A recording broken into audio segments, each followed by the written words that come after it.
교육원 원장께서 좌장과 발표를, 김명주 인공지능안전연구소 소장님, 박유현 DQ연구소 대표님이 발표와 토론에 함께해 주시겠습니다. 박유현 대표님은 현장 참석이 어려우셔서 저희와 온라인으로 함께할 예정이니까요. 또 큰 박수로 또 맞이해 보도록 하겠습니다. 이 점 양해 부탁드리면서 그럼 세 분을 단상으로 모시도록 하겠습니다. 큰 박수 부탁드립니다. 인사를 어떻게 일어나서 해야 될까요? 예, 저 지금 소개받은 B2 세션 좌장을 맡은 서울교대 변수정입니다. 다시 한번 인사드리겠습니다. 반갑습니다. 예, 저희 글로벌 인재 포럼 B2 세션은 지금 방금 사회자가 말씀하신 것처럼 디지털 시민론과 글로벌 거버넌스라는 주제로 진행될 예정입니다. 연사분대 발표 진행 후 이제 대담 순서로 진행이 됩니다. 그리고 이제 발표 후에 또 플로어에서 궁금한 점이나 이런 것들은 실시간으로 저희가 접수를 받고 있으니까 발표 내용을 들으시면서 중간중간 궁금하신 내용들은 바로 이렇게 올려주시면 될 것 같습니다. 예, 먼저 제가 첫 번째 발표인데요. 그리고 이제 오늘 연사를 좀 먼저 소개를 드리면 지금 여기 제 옆에 앉아 계신 분이 이제 우리나라 인공지능 안전연구소 초대 소장님을 맡고 계신 김명주 소장님이십니다. 예. 인공지능 양심이 없다라는 그 책의 저자이시기도 합니다. 워낙 이제 이쪽 인공지능 윤리와 안전 분야에 이제 많은 활동을 하셨고 계신 분이고요. 그다음에 이제 줌으로 지금 계신 분도 이제 월드 인플루언서인데요. 이 AI 시대의 그 지능 패러다임으로서 디지털 지능 DQ라고 하는데 이 DQ 개념을 개발하시고 디지털 역량 또 안전의 글로벌 교육 리더로서 굉장히 활발한 활동을 하고 계시는 박유현 DQ 연구소 대표님이십니다. 네. 예, 그럼 이제 시간이 됐기 때문에 저부터 첫 발표를 시작을 하겠습니다.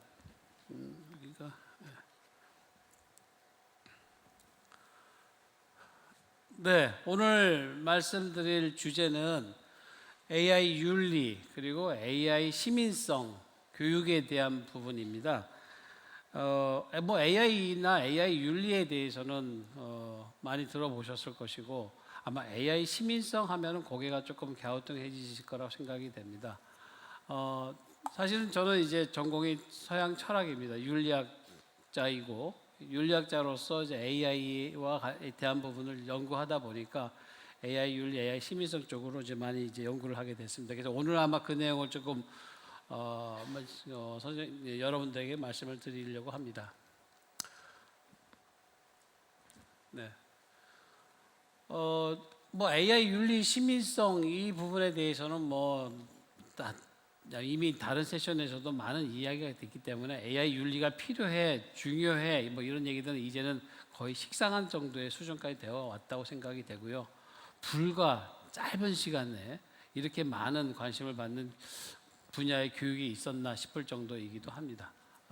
그 다음에 이제 지금 현재 이 디지털 시민 사회에서 이 인공지능이라고 하는 이 기술이 예전에는 기술이 인간의 삶을 편리하게 해주는 수단, 도구 정도의 역할을 주로 해왔는데 이제는 이 도구 수단으로 여겼던 테크놀로지가 오히려 인간의 삶이나 인간의 행동을 규제하는 방식으로까지 그 지위가 격상됩니다.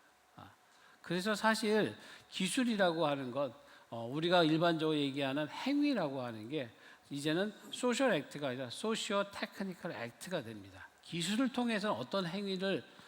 통하지 않고서는 어떤 행위도 할 수가 없는 상황이 되다 보니까 이 기술이라고 하는 매체를 통해서 행위의 본질까지 영향받는 단계까지 왔다고 보고요. 그래서 지금 현재 디지털 시민사회에서 특히 뭐 여러 정치적인 담론의 형성이라든지 이런 부분에서도 인공지능이 기여하는 바가 굉장히 많고 그거에 좌지우지되는 경우도 또 많이 있습니다.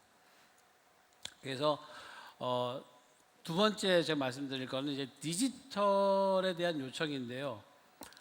제가 이제 가지고 있는 생각은 뭐냐면 지금부터 20년 전 우리가 처음 인터넷 나오고 인터넷 윤리 필요해 뭐 이럴 때도 디지털 시대고요. 지금도 디지털 시대고요. 앞으로 20년, 30년 후에도 디지털 시대일 거예요. 이걸 디지털 시대로 다 퉁쳐서 얘기하기에는 이 안에 있는 성격이 너무 다르다는 거죠. 그래서 그걸 구분을 해야 되겠다. 그래서 이제 이 디지털화와 관련돼서도 디지타이제이션이 있고 디지털리제이션이 있고 디지털 트랜스포메이션이 있고 거기서 더 나아가서 이제 AI 트랜스포메이션, AIX, AX 이거 얘기하는 게 벌써 작년, 재작년 얘기입니다. 그만큼 이제 기술에 의해서 사회 자체가 또 우리 개인의 삶이 많이 변해지고 있다라는 걸 말씀을 드리고요. 그래서 실제로 그래서 저는 좀 구분을 하자. 그러니까 우리가 천리안 하이텔 했던 그 시대의 디지털과 지금 이제 딥러닝, 머신러닝 하고 있는 그다음에 AI 에이전트, 피지컬 AI까지 이해하고 휴머노이드가 얘기한 지금의 디지털은 그냥 소프트웨어, 하드웨어의 교체가 아니라 판 자체가 바뀌어 버린 거라는 거죠. 그걸 디지털로 통쳐서 얘기하기에는 너무 질적인 차이가 난다. 그래서 이제 인터넷 디지털과 AI 디지털로 구분을 해야 되겠다. 물론 넓은 의미에서는 다 디지털이죠. 근데 그 안에서는 이렇게 구분을 하고서 그 차이점을 우리가 밝혀줘야 되겠다는 거고요. 그 다음에 두 번째 새로운 변화는 뭐냐면 제가 이제 윤리학자의 입장으로서 지금의 인공지능을 볼 때 가장 퀘스천이 드는 게 바로 이제 디지털 휴머니티입니다. 인간성이라는 게 도대체 인간이라는 게 무엇이냐는 물으면 고대 소크라테스부터 지금까지 계속 던져온 질문입니다. 지금 디지털 시대에 우리에게 요구되는 인간성은 도대체 뭐냐? 이 물음을 던지는 이유는 뭐냐면 지금 우리가 인공지능을 놓고 전 세계가 개발을 하고 있습니다. 엄청난 리소스를 투여하고 있어요. 근데 가만히 돌이켜보면 지금 이렇게 많은 리소스를 들여서 개발하려고 하는 게 도대체 뭐지? 뭘까요? 결국은 사람처럼 생각하고 물론 경우에 따라 사람도 능가하겠죠. 많은 데이터베이스 가지고 있으니까. 그렇지만 근본적으로 사람처럼 생각하고 사람처럼 행동하는 에이전트를 만들기 위한 거예요. 우리가 사실 고개만 돌려보면 옆에 바로 사람이 있어요. 그런데도 불구하고 왜 우리는 이런 엄청난 리소스를 들여서 이런 기계, 인간처럼 만들려고 노력을 할까? 그걸 전 기계의 인간화라고 얘기를 합니다. 반면에 우리 인간들은 점점 기계화되고 있어요. 관절, 치아, 망막 등등등 해가지고 점점 이제 인간을 기계화하다 보니까 이제 아마 조금 더 지나가면 100% 휴먼, 90% 휴먼, 80% 휴먼 이렇게 아마 인간의 어떤 레벨링이 또 달라져야 될 필요성이 생기기도 합니다. 그래서 실제로 저 오른쪽에 사진을 보시면 이제 다리가 불편하신 분이 이제 육상대회에 나와서 그리고 옆에 같은 다른 선수의 의족의 길이를 보고 시비를 건 겁니다. 불공정해. 그래서 이 길이를 맞춰야 돼. 이런 얘기까지 나오는데 지금 우리 사회에서는 이제 새로운 휴먼들이 나타나기 시작합니다. 디지털 휴먼까지 등장합니다. 그래서 인간이라고 하는 것의 범위가 예전처럼 명확한 자연인으로 한정되지 않고 점점 인간의 경계가 허물어지고 있는 시점이라고 보시면 됩니다. 그래서 이제 글로벌 디지털 시티즌십이 필요하다. 그래서 이제 유네스코나 또 EU에서도 이런 글로벌 디지털 시티즌십에서 필요한 걸 이야기를 하기 시작을 했고요. 그 다음에 이제 유네스코에서도 디지털 시민성, EU에서도요, 디지털 시민성 해가지고 디지털 시민성 10가지 디지털 영역 이렇게 구분을 많이 하고 있습니다. 근데 딱히 봤을 때 이게 디지털로 포괄될 수 있지만 AI로 딱 맞춰져 있지 않다라는 느낌이 들었고요. 그래서 이제 저는 이제 이런 디지털 시대를 구분하는 걸 근거로 해서 AI 시민성, AI 리터러시, AI 윤리가 필요하다라고 이제 주장하고 있습니다. 그래서 디지털 리터러시와 디지털 윤리를 얘기했던 시대에서 이제는 AI 리터러시, AI 윤리를 이야기해야 된다. 그래서 이제 그걸 토대로 해서 이제는 AI 시민성 교육을 해야 된다고 얘기합니다. 그래서 이 AI 시민성 그래서 지금 이제 전 세계에서 나온 AI 윤리 가이드라인이나 윤리 원칙들을 토대로 해서 그 시민들의 AI 역량 그리고 AI 시민성을 추출하고 이걸 토대로 해서 이제 AI 시민성 교육을 구성해야 된다고 주장을 하고 있고요. 뭐 여기서 보시는 것처럼 AI 시민성 교육이 필요한 이유가 이제 글로벌로 연결되어 있고 기술적인 변화, 그러니까 윤리적인 판단의 문제 등등 해서 이제 이게 어떻게 보면 세계 시민성 교육의 새로운 패러다임이 될 것이다. 그래서 원래 세계 시민성이라는 개념 자체가 사실 모순된 개념이에요. 양복 입고 갓 쓰는 듯한 얘기예요. 왜 세계하고 시민성은 안 맞거든요. 근데 이걸 가능하게 해주는 게 저는 AI라고 봅니다. 우리는 이제는 방 안에 앉아서 그 이스라엘 전쟁도 가져지고 그 모습도 실시간으로 볼 수 있고 우크라이나도 볼 수 있다는 거죠. 이게 어떻게 보면 굉장히 굉장히 새로운 변화라고 볼 수 있다고 생각이 됩니다. 그래서 이제 저는 이제 이를테면 이런 능력들이 필요해지겠다. 그래서 첫 번째 인간의 존엄성과 자율성을 존중하는 것. 그다음에 그 AI에 대한 책임을 묻고 실현할 수 있는 능력, 그다음에 AI의 어떤 설명 가능성을 요구할 수 있는 능력, 그다음에 AI 공정성의 문제, 공정성, 포용성은 이제 같이 가는 거고, 마지막으로 균형적 휴머니즘 능력. 결국 중요한 건 인간이다라는 걸 다시 돌아가야 된다고 저는 생각을 하고 있습니다. 네, 그래서 이제 크게 AI 역량을 이렇게 네 가지로 저는 뽑아놨는데 여기서 오늘은 앞에 두 개, 기술 역량과 윤리 역량에 대해서만 좀 말씀을 드리겠습니다. AI 역량을 크게 기술 역량과 윤리 역량으로 나눠놓는다면 그 우리나라의 유명한 어떤 가수가 노래를 잘 하기 위해서는 공기 반, 소리 반 뭐 이렇게 얘기합니다. 그래서 이제 저는 이 AI 시대에 잘 살아가기 위해서는 기술 반, 윤리 반 이를 해야 된다라고 얘기를 하고 있습니다. 그래서 뭐 기술 역량은 뭐 데이터와 알고리즘과 모델과 관련해서 이야기할 수 있고요. 윤리 역량은 이제 크게 세 가지. 이게 윤리적인 문제라는 걸 아는 것. 그러니까 예를 들어서 딥페이크 관련해서 아이들이 초등학교에서 처음에는 장난삼아 했고 이게 윤리적 큰 문제가 될 거라고 생각을 못했어요. 그런데 지금은 이제 큰일 나는 문제라는 걸 인식을 하는 거죠. 그러니까 이게 윤리적인 문제라는 거를 알 수 있는 그 역량, 그리고 그 문제를 분석할 수 있는 비판적인 역량, 그리고 그걸 해결할 수 있는 역량, 크게 이 세 가지 형태로 성격을 구분할 수 있다고 보고요.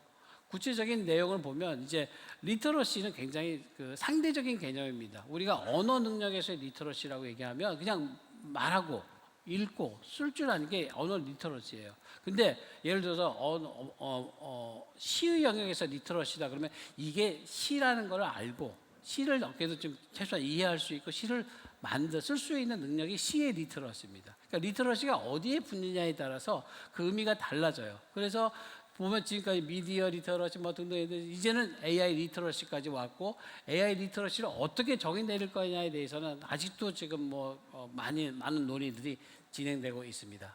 그래서 조작적으로 정의를 내리자면 이제 여기 보시는 것처럼 이게 안 먹네요.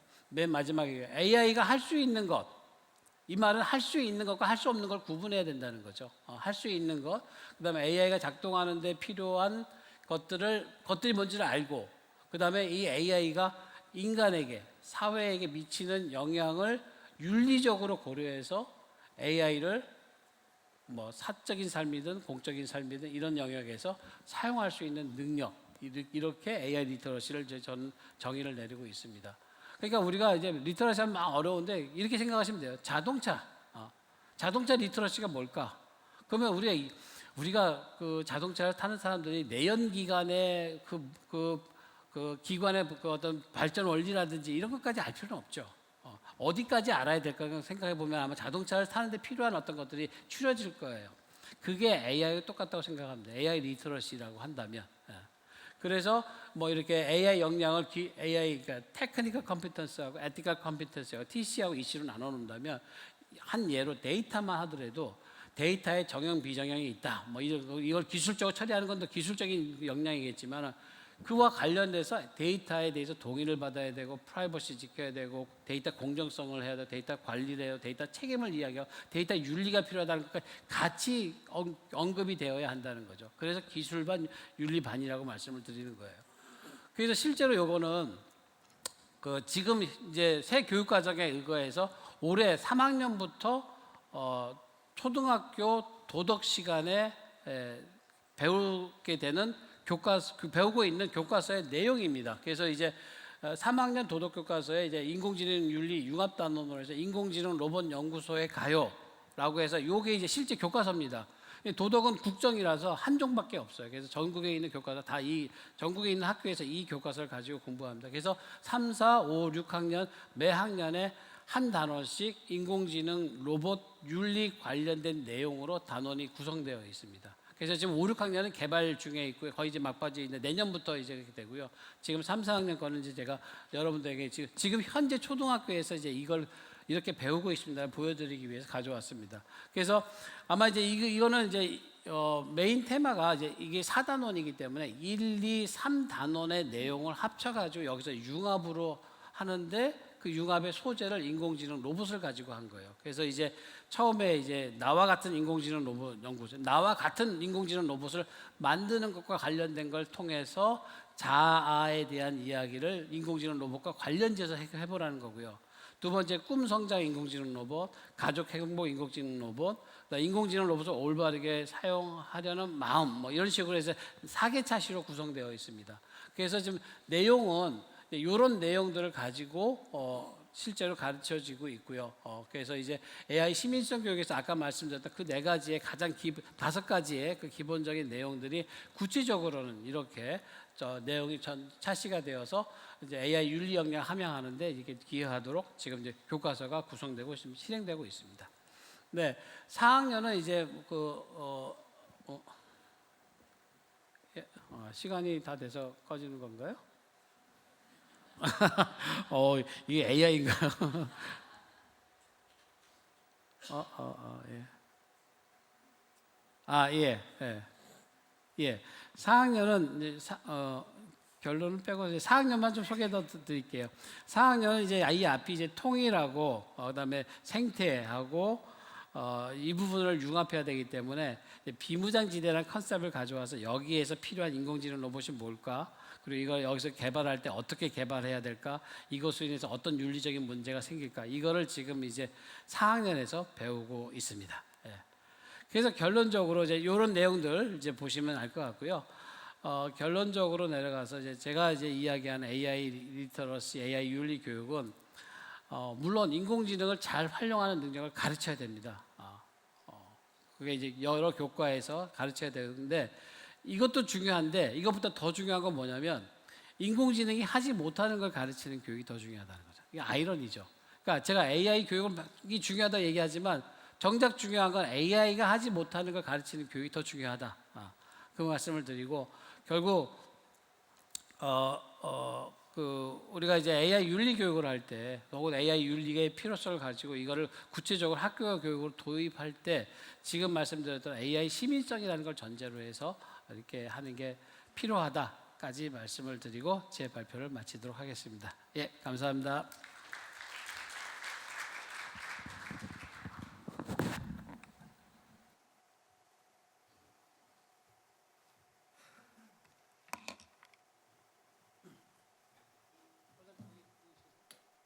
네, 여기서 진행하겠습니다. 예, 그럼 이제 발표자에서 이제 다시 사회자 모드로 전환하겠습니다. 예, 그럼 저 두 번째 이어서 우리 김명주 소장님 발표 부탁드리겠습니다. 네, 저한테는 20분이 주어졌는데 제가 슬라이드를 35장을 만들어서 이걸 어떻게 하나 지금 생각을 하고 있습니다.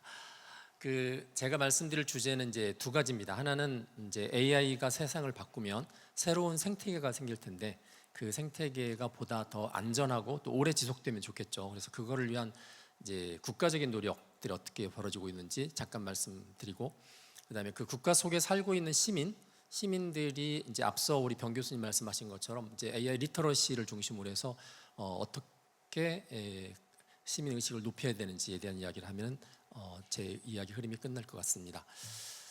챗GPT 이야기 잠깐 하겠습니다. 챗GPT가 2022년 11월 30날 공식 발표가 됐고, 원래 챗GPT라는 말은 GPT하고 채팅한다는 뜻이죠. 그래서 그 밑에 있는 파운데이션 모델이 이제 GPT입니다. 처음에 챗GPT가 발표됐을 때의 그 파운데이션 모델의 버전이 3.5였고요. 이 3.5는 당연히 3에서 왔겠죠. 그 다음에 2가 있고 1이 있는데 중간에 이렇게 개발하는 과정을 쭉 보시면 이제 3이 왔을 때 파라미터 그 학습한 걸 기억하고 있는 기억 소자가 1750억 개가 됐을 때 엄청난 이제 능력이 생긴 걸 알았고, 그 내용을 들여다보니까 개발했던 오픈 AI 엔지니어도 깜짝 놀랄 정도의 능력들이 있었습니다. 그래서 어떤 능력들은 기술적으로 설명이 안 됩니다. 그래서 그냥 그거를 퉁쳐서 하는 이야기를 이제 창발 능력이라고 합니다. 얘한테도 창발 능력 있다. 이렇게 해서 기술적 설명이 안 되는 능력을 그렇게 넘어갑니다. 중요한 거는 뭐냐면 이 GPT-3가 나왔던 게 2020년 6월 11일인데 실제 챗GPT로 공개할 때까지 걸리는 시간이 2년 5개월입니다. 그러니까 2년 5개월이라는 긴 기간 동안에 오픈 AI라는 스타트업이 참고 견딘 거죠. 아시겠지만 스타트업한테 2년 5개월은 굉장히 긴 기간인데 왜 저런 인구의 시간을 견뎌야 됐을까? GPT-3가 매우 위험합니다. 전 세계에 있는 지식을 다 학습을 했지만 위험한 지식도 학습을 했습니다. 무기 만드는 법, 사기치는 법, 성인물 모든 것들을 원래 우리가 인터넷 접근할 때는 인증을 받잖아요. 그래서 인가된 자격이 없으면 접근 못하는 것들이 많은데 그걸 다 학습을 했습니다. 그러면 채팅을 붙여서 막 서비스를 하면 어떤 분은 이제 그 이야기합니다. GPT-3는 인류가 지금까지 쌓아놨던 모든 지식의 민주주의를 이룩한 위대한 공헌을 했다라고 이야기하는데 그 민주주의라는 이야기는 모든 자격 조건 없이 접근을 하는 거잖아요. 그래서 이제 2년 반 동안은 뭘 하냐면 하지 말라, 대답하지 말라 하는 이제 소위 말해서 강화학습인데 넌 이건 너무 잘했다, 떡 주고 너 하지 말라, 채찍 주고 하는데 사실은 떡 주는 것보다는 채찍 주는 작업을 굉장히 많이 합니다. 이렇게 대답하지 마. 그게 이제 강화학습이었고요. 그 중에 하나가 이제 원래 인공지능은 사람을 흉내내려고 하는 게 아니라 사람의 지능을 도와주려고 했던 거기 때문에 너 사람처럼 행동하지 마.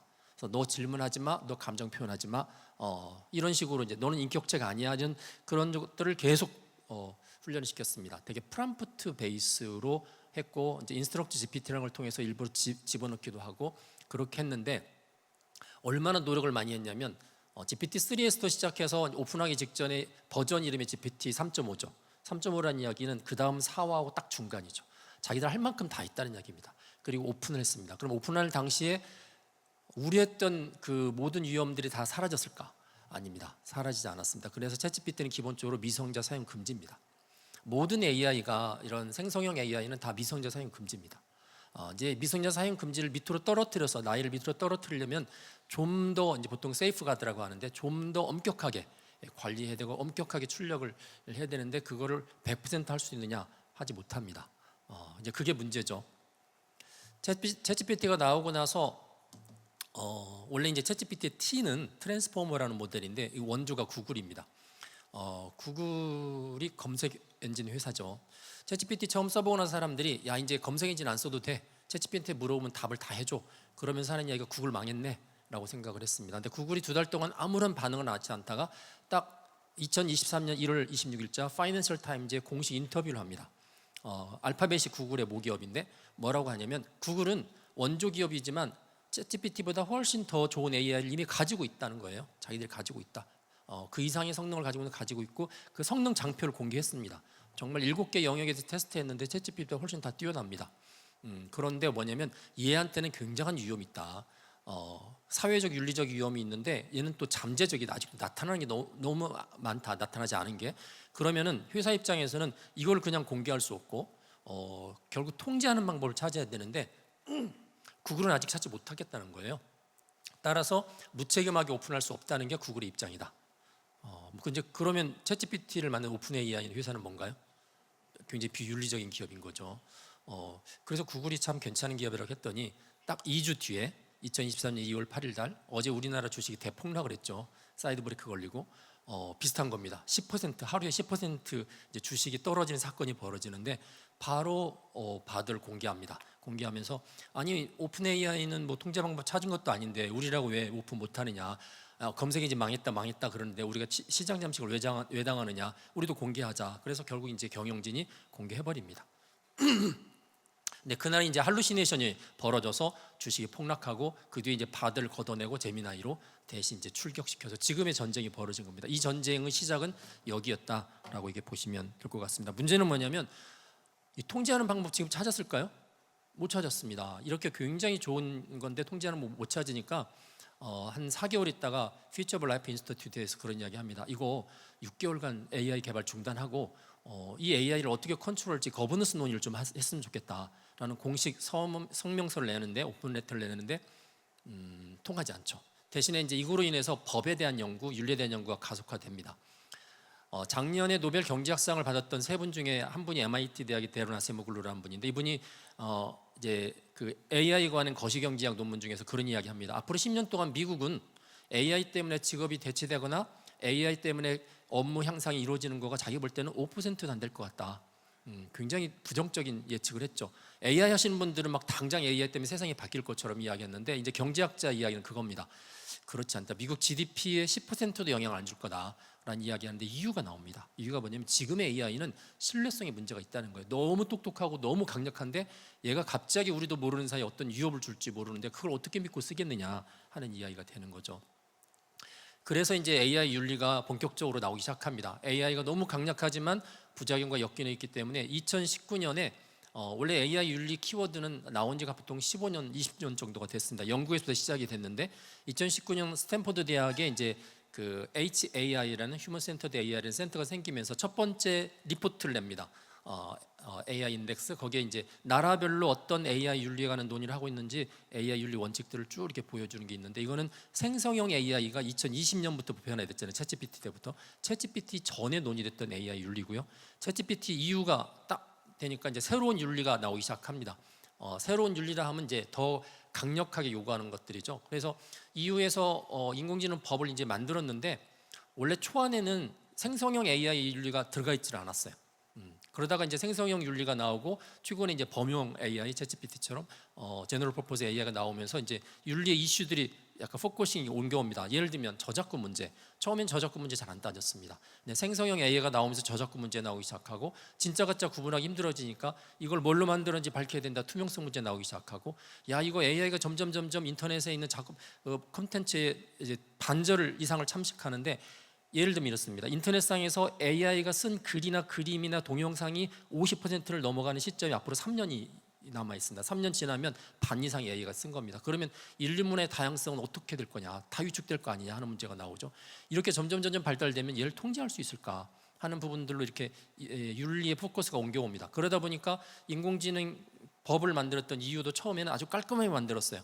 만들면 안 되는 인공지능, 그다음에 매우 위험한 인공지능, 적은 위험의 인공지능, 그렇지 않은 것, 깔끔하죠, 네 개로. 그런데 갑자기 생성형 AI, 챗GPT, 제너럴 퍼포즈가 딱 들어오니까 이렇게 이제 힘들어졌습니다. 그래서 좀 구분한다고 구분하기 했는데, 이 빗변에 뭐라고 써 있냐면 서로 배타적이지 않다. 이 이야기 뭐냐면 이렇게 구분하는 게 무리가 있다. AI에 따라서 어떤 거는 고위험이고, 똑같은 AI는 챗GPT를 쓰는 것에 따라서 얘는 고위험까지 올라갈 수 있고 별로 신경 쓰지 않은 데까지 갈 수 있기 때문에 이런 것들을 어디다가 분류하기 너무 힘들어진 상태가 됐다라고 이제 분류했고요. 결국은 법에서도 깔끔하게 정리를 못한 거죠. 그래서 이제 국가별로 이걸 정리하기 시작합니다.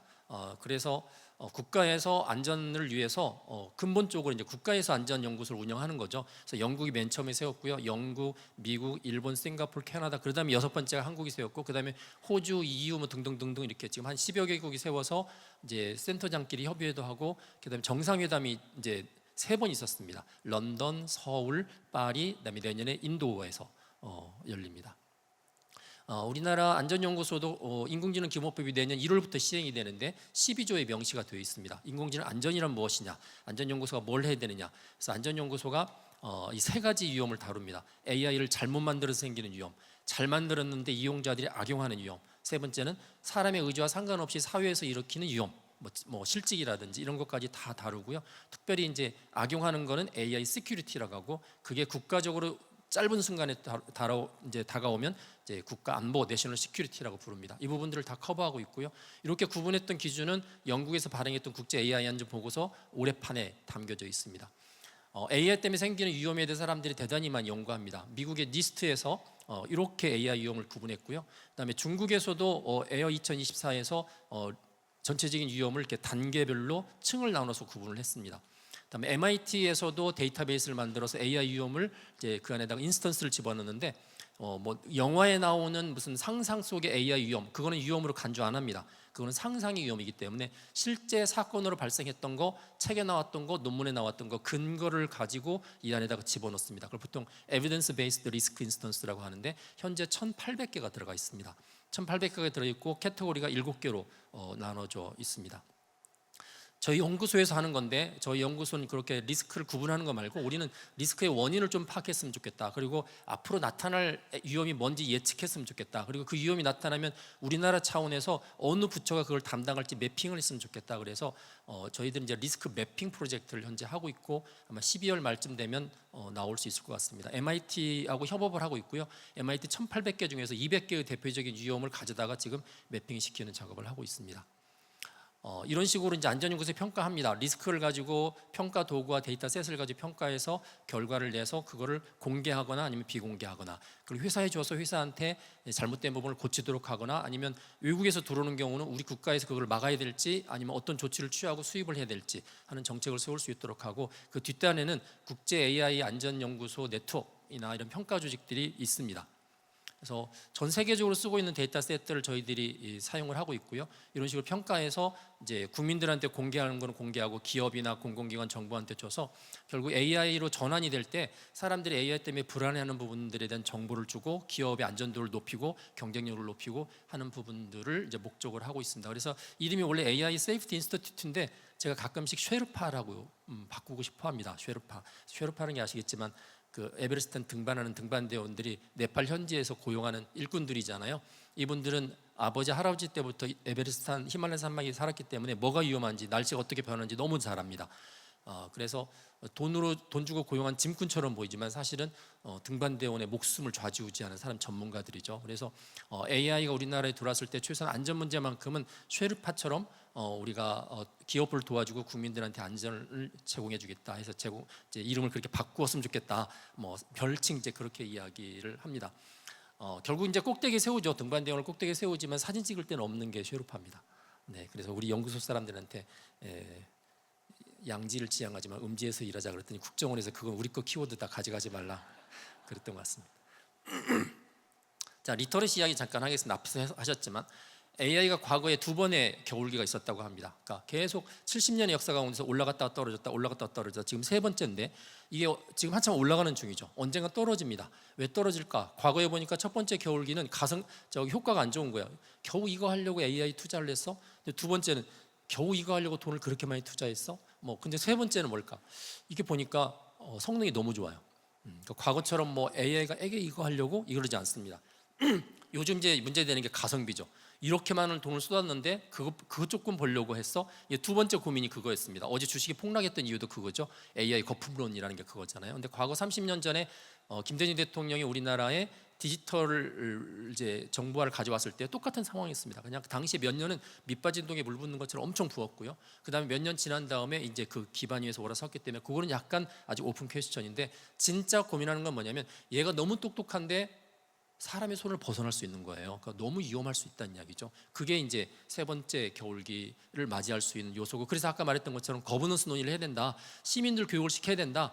만드는 사람만 잘 만들어서 되는 게 아니라 이용하는 사람들이 똑똑해져야 된다라는 이야기를 하는 거죠. 그래서 이제 앞에 병 교수님 말씀하셨지만 인지, 그다음에 비판, 창의라고 했는데 그 비판 능력을 가져야 되는 거죠. 소위 말해서 견제할 수 있어야 되고, 기술이 가능하다고 해서 우리 사회가 다 수용하는 게 아니라 기술이 가능하지만 이건 어떤 이유 때문에 수용하지 않아야 된다고까지 이야기할 수 있는 시민의식이 올라오면 그게 이제 새로운 생태계에서 핵심 주인으로서 역할을 할 수 있다라는 생각을 합니다. AI가 차별합니다. 지난 코로나 3년 동안 AI 면접관 썼습니다. 면접관 썼는데 그게 얼마나 공정한지 아무도 시비를 걸지 않았습니다. 그래서 제가 이거 법 만들어서라도 해야 된다라고 이야기하는데, 여러분의 이제 혹시 결혼하신 분이면 여러분의 자녀들이 앞으로 대학에 들어갈 때 AI 면접관에 의해서 대학 들어갈 수도 있고 안 들어갈 수도 있을 겁니다. 그럴 때 공정성 시비를 따지셔야 됩니다. 소비자들이 따지지 않으면 그냥 기업이 준 거는 다 공정하다고 믿고 받아들이는데 실제 그렇지 않습니다. 오른쪽에 보시면 영국에서 코로나 첫 해 모여서 시험을 못 보니까 우리의 이제 수능에 해당되는 거에 못 보니까 AI가 점수를 이렇게 배정을 해줬어요. 내신 성적과 더불어서 학교 정보를 가지고 그랬더니 사립학교 애들은 점수가 높고 공립학교 애들은 다 밑에 깔렸습니다. 그런 일이 있어서 다시 무효화시켰던 일이 있는데, 이렇게 누가 나서서 문제 제기할 건가? 그 결국 시민이 나서야 되는 거죠. 챗GPT 표절합니다. AI 도움받아서 글 썼다가는 안 됩니다. 여러분들이 AI 도움받아서 글 쓴 거는 반드시 카피킬러를 돌리셔야 됩니다. 돌리셔서 얼마나 표절이 있는지 봐야 되고, 또 하나 요즘은 이제 AI 킬러가 있죠. AI를 쓴 게 얼마나 됐는지 막 그거 가지고 이게 30% 이상 되면 내지 마라 그러는데, 저는 AI 킬러 쓰면 안 된다고 생각합니다. 왜 그러냐면 카피킬러는 옆에 왜 얘가 카피인지 이렇게 표절했는지 근거가 나오죠. 근데 AI 킬러는 근거가 안 나옵니다. 근거 없는 거 가지고 이렇게 하라 저렇게 하라는 건 말이 안 되는 거고요. 그 다음에 AI 킬러는 성능이 100%가 아닙니다. 지금까지 한 150개 정도가 나왔는데 가장 성능이 높은 거는 80 내지 90%라고 하지만 그것도 돌려보면 그렇게 안 나옵니다. 근데 그걸 가지고 사람들한테 어떤 저작물을 왔다 갔다 하는 거 아직 말이 안 된다라는 생각을 하고 있어서 그것도 소비자들이 무조건 받아들일 게 아니라 이야기를 해야 됩니다. 제가 살짝 넘기겠습니다. 자, 딥페이크 때문에 선거 뒤바뀐 경우도 있습니다. 제가 뭐 어느 나라라고 이야기하지 않겠지만 대통령 선거 때 그 갑자기 선거 며칠 전에 야당 후보를 음해하는 동영상이 돌았고 그게 나중에 선거 끝나고 나서 가짜인 게 밝혀져서 선거에 큰 판도를 줬던 게 있고요. 트럼프 대통령도 사실은 딥페이크 써가지고 테일러 스위프트가 마치 이 트럼프 대통령을 지지하는 듯한 포스터 냈다가 한번 이걸 바가지로 얻어먹고 내린 적이 있습니다. 선거 그다음에 디지털 포르노 뭐 기본적인 신뢰를 붕괴하는 게 이제 또 AI가 되고 있고요. 그다음에 또 하나는 AI를 그다음에 AI 출력물을 그다음에 AI가 사용하면 무슨 일이 벌어질까? 뒤에 있는 AI 모델이 망가집니다. 그래서 어떤 이야기냐면 지금의 시대가 가장 이기적인 시대다. 자기들이 가장 좋은 AI를 쓰고 후손들한테는 가장 나쁜 AI를 물려줄 수 있다. 그래서 사람이 쓴 것만 AI가 학습하는 게 맞다. 따라서 AI가 만든 글과 사람이 쓴 글은 꼬리표를 달아야 된다라는 논문도 있습니다. 챗GPT가 그동안 상당히 많은 어려움들을 겪었는데 지상에는 잘 보도가 안 됐죠. 가장 심각한 것 중에 하나가 실제 이제 대화창이 막 엉켜서 떴던 사건이 있습니다. 심각하죠. 저 사람의 대화를 내가 볼 수 있는 상황이 벌어지니까 그걸 고치고 나서 오픈 소스 때문에 생겼다는 문제가 드러나고 나서 엄청난 해킹 공격이 벌어지니까 현상금을 건 해킹 공격을 허용하는 이제 버그 바운티라는 프로그램을 시작했습니다. 딱 3개월간 하려고 2023년 4월부터 시작했는데 지금까지 하고 있습니다. 버그가 계속 나와서 문제는 다음 세 가지는 아무리 버그라고 상금을 달라고 해도 안 주겠습니다라고 하는 게 두 번째는 탈옥이라는 거는 프롬프트를 통해서 그 밑으로 들어가는 거예요. 3.5 같으면 지금 5죠. 5인데 바닥으로 떨어지는 거죠. 그래서 엄청난 금지된 정보를 얻어가는 거고요. 할루시네이션, 소위 말해서 이제 근거 없는 이야기죠. 할루시네이션은 이 두 가지 제일 브레이크하고 할루시네이션은 태생적으로 없앨 수가 없습니다. 그냥 태생적인 약점입니다. 그러니까 이렇게 위험한 거. 그래서 아까 데른 아세모글로가 말했던 거가 이거 해결 못하면 다른 어플리케이션을 가져다 쓸 때 대단히 부담스럽다라는 이야기를 하는 거죠. 한 가지만 더 이야기하면 이제 죽은 사람을 AI가 살려냅니다. 없는 사람 살려내서 광고에 나옵니다. 그럼 이제 앞으로 살아있는 사람은 죽은 자랑 경쟁해야 되고요. 존재하지 않는 자랑 경쟁해야 됩니다. 과연 이걸 허락해도 될까? 한번 잘 생각해 보셔야 됩니다. 죽은 자 가운데서 어떤 사람이랑 경쟁하느냐? 주로 유명한 사람, 영향이 있는 사람들을 디지털로 부활시켜서 가수도 만들고 영화도 만들고 전문가도 만들고 중앙 도서관에다가 배치도 할 거고 그럴 겁니다. 그다음에 이제 요즘 AI가 사람 모습으로 다가옵니다. 혼자 계시는 독거노인을 위해서 저렇게 로봇을 만들어서 보내줘서 이야기도 하고 독약지도도 하고 위험도 판별하고 하는데 어떤 할머니는 내가 집 한 채 남았는데 죽으면 이제 자식들한테 안 물려주고 얘한테 물려줄 거야 하시는 분이 진짜 계세요. 그런 일이 벌어질 겁니다. 최근에 챗GPT 가장 어디에 많이 쓰느냐? 대화하는 데 많이 씁니다. 결론적으로 말씀드리면 많은 것들이 있는데 이 많은 문제를 그냥 법으로 해결하지 라고 생각합니다. 근데 우리가 잘 아는 것처럼 법이라는 것은 윤리의 최소 아니고 밑에 이제 얼원이라는 분이 말씀하시기를 이 아주 고도의 시민사회에서 법이라는 건 배고 윤리라는 건 바다다. 바닷물이 없는데 배를 근사하게 접었다 어떻게 하느냐 하는 이야기를 하죠. 결국은 윤리에서부터 출발을 해야 된다라는 생각을 합니다. AI를 비롯한 디지털 신기술이 굉장히 많은 것들을 가져올 겁니다.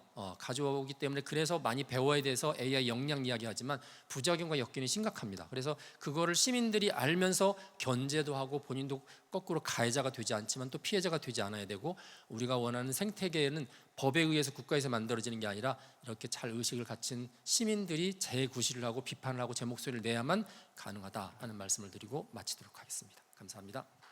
예, 감사합니다.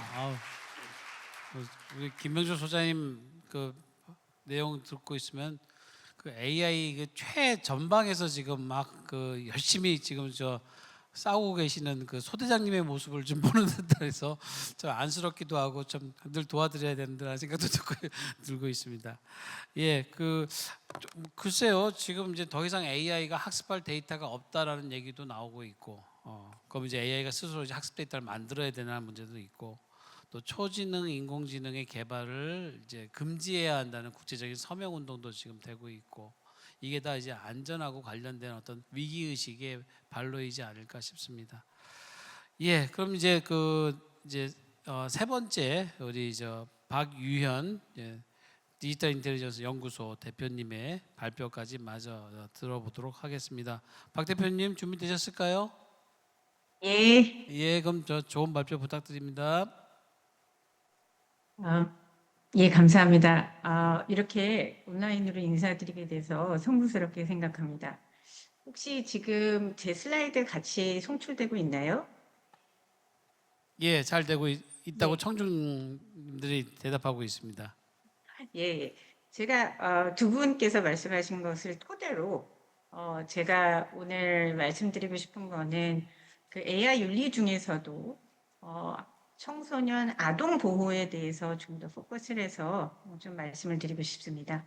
오늘 제가 소개해드리고 싶은 이니셔티브는 올해 10월에 글로벌 사이버 시큐리티 포럼이라고 국제기구에서 저희와 같이 이제 발표한 인덱스와 거의 관련된 연구들에 대해서 조금 보여드리고 싶습니다. So, DQ 아까 말씀을 주셨는데 제가 그 전에 이제 두 분께서 말씀하신 걸 들으면서 와 정말 너무나 멋지다 이런 생각을 좀 하면서 들었습니다. 그래서 그 DQ는 이제 디지털 인텔리전스의 줄임말로서 이제 4차 혁명 시대 AI 시대에 필요한 지능이 무엇인가에 대한 좀 연구의 결과로 나온 이야기고요. IQ하고 EQ가 소위 말하는 애널로그 인텔리전스라면 디지털 시대의 그 인텔리전스는 무엇인가에 대한 좀 고민에서 나온 이야기고요. 현재는 지금 저희가 이제 다보스 포럼이라고 사람들이 많이 알고 있는 이제 월드 이코노믹 포럼과 OECD, 그 다음에 IEE는 이제 글로벌 스탠다드를 제정하는 곳입니다. 그래서 저희가 새 기구와 함께 2018년부터 이것을 이제 국제 표준화하는 작업을 했고요. 현재는 IEEE의 이제 2020년에 국제 표준이 돼서 디지털 문해력, 디지털 스킬 역량, 그리고 디지털 레디니스에 대한 국제 표준으로 이용되고 있으면서 100개국 넘는 곳에 저희가 이 스탠다드가 쓰여지고 있습니다. 그렇다면 그럼 DQ가 무엇이냐라고 여쭤보신다면 지금 이제 아까 말씀하신 디지털 시민성, AI 시민성에 대해서 많이 말씀하셨는데 사실 저희가 이제 DQ라는 개념을 만들었을 때는 이제 AI 시대, 디지털 시대에 필요한 역량의 총합이라고 좀 생각을 하시면 편하실 것 같고요. 그렇지만 이제 그걸 하기 위해서 뭐 보통 AI 기술, AI 역량, 디지털 역량이라고 한다면 뭐 컴퓨테이셔널 띵킹이라든가 뭐 코딩을 할 수 있는 능력이라든가 AI 개발하는 그런 엔지니어링 능력을 저희가 많이 생각하는데 그것이 되기 위해서는 사실 시민성부터 시작해야 된다는 게 저희가 이제 디지털 인텔리전스의 핵심이었습니다. 그래서 저희가 3C 이니셔티브라고 저희가 말씀을 많이 드리는데 이제 시민성을 가진 사람이 돼야 되고 그 시민성을 가진 분들이 그것을 바탕으로 창의력을 가지게 될 수도 있고 creativity. third C는 이제 competitiveness. 그래서 저희가 그런 창의력을 가졌을 때 그것을 실제로 핵심 역량, 뭐 이노베이션이라든가 기업 역량이라든가 엔터프레뉴어십과 같은 그런 역량까지 이어져야 된다는 것이 이제 DQ의 어떻게 보면 큰 패러다임이고요. 그것이 이제 단순히 문해력뿐만 아니라 뭐 identity, use, safety, security, emotional intelligence, communications, literacy. 지금 보시면 아까 처음 이제 교수님께서 민평 교수님께서 말씀하신 그런 부분들이 저희도 굉장히 같이 고민하고 저희가 이것을 개발한 지가 이제 10년이 넘었는데 아까 말씀하신 것처럼 디지털 사회도 많이 변화한 것처럼 큰 패러다임은 저희가 같이 공유를 하지만 사실 이 안에서도 많은 발전이 있었던 것을 저희가 이제 같이 보았습니다. 그리고 저희가 이제 가장 이제 중요하게 생각하는 것은 이 모든 것들은 Universal Moral Value라고 해서 저희가 윤리성을 기반으로 하지 않다면 이거는 사상 누각이다 라는 것이 이제 저희 이제 DQ의 큰 이제 핵심입니다. 그래서 저희가 이제 이 슬라이드는 제가 이제 이메일 그 말씀을 들으면서 좀 넣은 건데, 제가 2019년도에 EQ를 만드신 이제 댄 골만이랑 저랑 같이 이제 월드 이코노믹 포럼에 이제 기고한 거였는데, IQ, EQ가 정말 중요했다면 정말 AI 시대에는 어떤 의미에서의 DQ가 있는가? 그 AI가 잘하는 부분이 어떻게 보면 저희가 decision making에서 이제 information gathering과 prediction 하는 부분은 인간보다 훨씬 뛰어난 능력을 가지고 있지만, 이것을 통해서 실제로 판단을 내리고 결정을 내리고 액션을 하는 부분까지 인간이 이 부분까지 이제 AI한테 주면 안 되는 거죠. 그래서 그러니까 어떤 부분이 진짜 아까 말씀하신 것처럼 AI가 잘할 수 있는 부분, 그리고 그것을 이용해서 저희가 실제로 저희의 그 decision making부터 저희 삶을 이제 cognitive를 진짜 능력을 인지 능력과 비판 능력, 창의 능력, 아까 말씀하신 게 모든 것들이 정말 이런 부분에서 필요한 게 아닌가라는 생각이 들어서 제가 말씀을 드려서 이 슬라이드를 이제 넣습니다. DQ는 이제 현재 이제 많은 부분에서 이제 디지털 탤런트, 인재, 디지털 인재를 이제 육성한다, AI 인재를 육성한다 할 때 전 세계에서 많이 쓰는 아까 말씀드린 그런 패러다임으로 많이 쓰고 있고, 아까 말씀하신 것처럼 AI 시민, 디지털 시민이 기본이 되지 않는다면 그 뒤에도 오지 않는다라고 저는 이제 강력하게 생각을 하고 있습니다. 그래서 저희가 지금 하는 것 중에 하나는 저희가 뭐 DQ를 쓰는 것의 용도는 전 세계 아까 말씀하신 것처럼 유네스코, 뭐 OECD부터 우리나라에 뿐만 아니라 이제 각 나라의 많은 스탠다드와 프레임워크가 있는데, 그것들을 연결하는 어떻게 보면 호환 가능한 그런 코드로 현재는 국제적으로 많이 이용이 되고 있고요. 뭐 저희가 오랫동안 일을 해왔습니다. 네, 제가 좀 말씀드리고 싶은 부분은 저희가 사실 이 모든 일을 뭐 직업 역량 뭐 여러 가지 일을 해왔지만 그것을 하기 위해서 시작한 거는 어린이를 위한 것이었습니다. 그래서 저희가 2017년부터 2020년까지 DQ Every Child, 그래서 8세부터 12세, 아까 이제 교수님께서 3학년, 4학년 말씀하셨는데, 저희가 이제 저희도 이제 3학년, 4학년이 이제 저희가 그때 얘기했을 때 골든 타임 투 레스큐, 그래서 이때 시민 역량을 길러야 한다. 그래서 저희가 이제 80개국 넘는 곳에 디지털 시민 역량을 가리키는 이런 무브먼트를 해왔습니다. 이걸 해오고 이제 뭐 많은 뭐 기업 그리고 이제 와 일을 하면서 리서치 뭐와 정부와 많은 일들과 이제 그 단체들과 일을 하면서 저희가 내렸던 결론 중에 하나는 어린이 보호는 AI의 AI 윤리 근간이다라는 거는 저희의 항상 이제 변치 않는 신념이고 저희 단체의 어떻게 보면 존재의 이유라고 저희는 생각을 하고 있고요.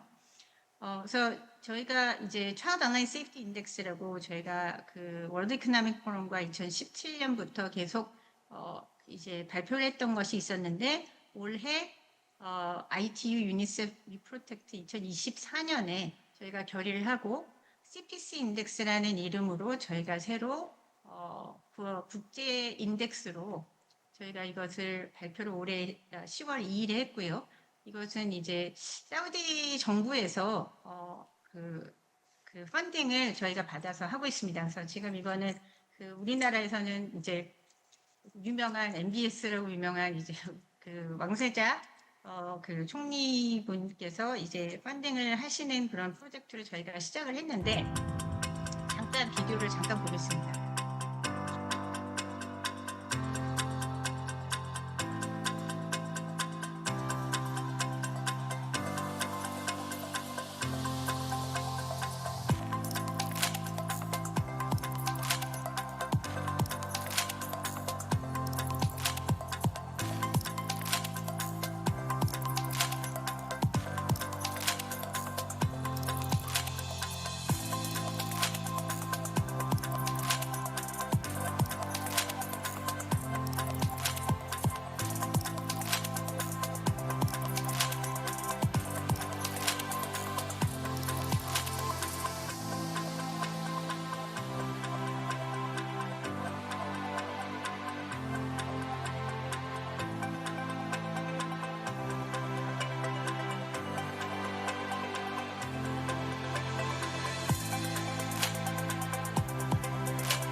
제가 오늘 좀 강조를 드리고 싶은 말씀은 저희가 2027년부터 2017년도죠. 17년도부터 저희가 이 자료들을 계속 발표해 왔는데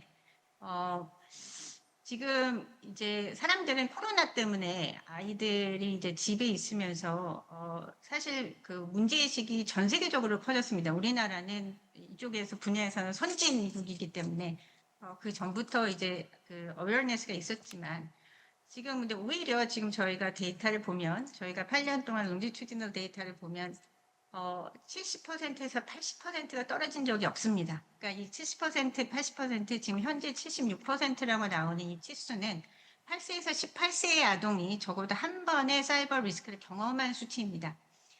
우리가 잘 알고 있는 뭐 사이버 불링을 한다든지 사이버 불링을 당했다든지 해킹을 당했다든지 그리고 음란물, 폭력물 그리고 음란 대화 그런 다음에 이제 온라인에서 부적절한 관계 비디오 게임 우리나라로 이제 많이 얘기하는 게 중독이냐 과몰입이냐 말씀하시는 그런 부분들 이게 보시면은 사실은 이 수치가 남의 얘기가 아니라 우리 아이의 이슈죠. 우리 아이들이 항상 부모라면 모두들 한 번은 고민해야 되는 그런 이슈가 사실은 우리나라에선 있었고 이게 전 세계적으로 지금 이게 76%라는 거는 실제로 디지털 세상이든 AI 세상이든 이게 굉장히 우리가 건강치 않다는 그 지표가 된다고 저는 생각을 합니다. 그리고 실제로 지금 저희가 이 70%에서 80%가 움직이지 않는 부동의 숫자였다면 움직이는 거는 어떻게 보면 부익부 빈익빈이 굉장히 심해지고 있습니다. 그래서 실제로 그 하이인컴 국가와 로인컴 국가를 비교해 보면 정말로 이 거짓말같이 계단처럼 보이시죠. 그 사이버 리스크도 70%에서 80% 거의 90%에 육박하고 나라별로 보면 그리고 그거에 대한 역량 이거를 이제 국가적으로 이걸 대처할 수 있는 역량을 보면 부자 나라는 훨씬 더 높다는 걸 볼 수가 있습니다. 그래서 사실 이 저희가 그 리저널로 봐도 굉장히 리저널리 저희가 디스패리티가 굉장히 높다는 걸 볼 수 있죠. 우리나라는 이쪽 분야에서는 다른 나라에 비해서 선진국입니다. 모두 이제 우리나라 부모님들이 굉장히 그럴 리가라고 생각하시겠지만 전 세계적으로 보면 우리나라는 굉장히 잘하고 있습니다. 그래서 실제로 뭐 이스트 에이시아라고 한다면 우리나라, 중국, 일본, 대만까지 저희가 여기에 들어가 있는데 보면은 굉장히 이 분야에서는 선진국이라고 하지만 그래도 70%에 육박하는 것을 저희가 볼 수 있습니다. 그래서 지금 현재 저희가 이거에 대해서 저는 굉장히 큰 우려의 말씀을 드리는 게 아까 김 소장님께서 말씀하셨지만 지금 AI가 안전하지 않은 상태에서 지금 디플로이가 되고 있는 게 사실입니다. 아까 바드가 2023년 2월 6일이었나요? 그때 이제 출시됐다고 했는데 사실 마이 AI라고 아이들이 많이 쓰는 스냅챗 같은 경우에는 그 GPT를 2월 27일 그러니까 바로 그때 이제 같이 발표를 했어요. 그러니까 지금 이게 그 CEO가 말씀하신 게 어차피 AI를 다 애들이 쓸 건데 먼저 접하게 하는 게 좋지 않느냐라고 이제 멋있게 말씀을 하셨지만 실제로 그것이 스냅챗 주가가 거의 뭐 80% 이상 떨어졌을 때 미봉책으로 넣었다라는 것이 대부분의 이제 사람들의 생각이고요. 그로 인해서 지금 디지털 리스크가 70%에서 80%까지 움직이지 않던 것들이 이제는 정말로 100% 가는 게 눈에 보이는 시기입니다. 지금 올해만 해도 AI Generated System 해서 AI를 이용한 아동 음란물이 지금 올해 상반기만 해도 400%가 높아져 있는 상태고요. 그것이 아이들까지 가는 거는 몇 년 되지 않을 거라고 봅니다. 그래서 저희가 지금 이 GCF와 저희가 지금 이제 말씀을 드리는 건 뭐냐면 지금 액션을 글로벌 액션을 하지 않는다면 이거는 진짜 말이 안 되는 이야기다. 저희가 AI 가버넌스에 대해서 AI 에스 개수에 대해서는 사실 모든 나라들이 어그리하기가 쉽지가 않습니다. 그러나 이 분야만큼은 차일드 프로텍션만큼은 AI 가버넌스에서 모든 나라가 합동을 해서 지금 글로벌 그 스탠다드를 세워야 될 때고 그리고 우리나라가 이 선진국으로서 이 분야의 선진국으로서 정말 G3의 역량을 나타내야 될 분야가 이 분야가 아닐까 생각합니다. 그래서 김 소장님께서 어깨가 굉장히 무거우실 거라고 생각을 합니다.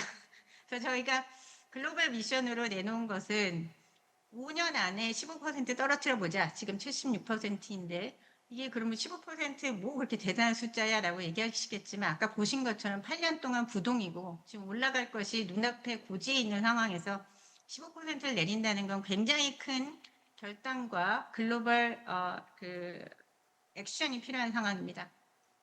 그래서 저희가 지금 인덱스를 발표했을 때 저희가 이제 가서 보시면 알겠지만 저희가 랭킹과 컴피티션을 위한 것이 아닙니다. 왜냐하면 저희는 이름을 다 공개하지 않았어요.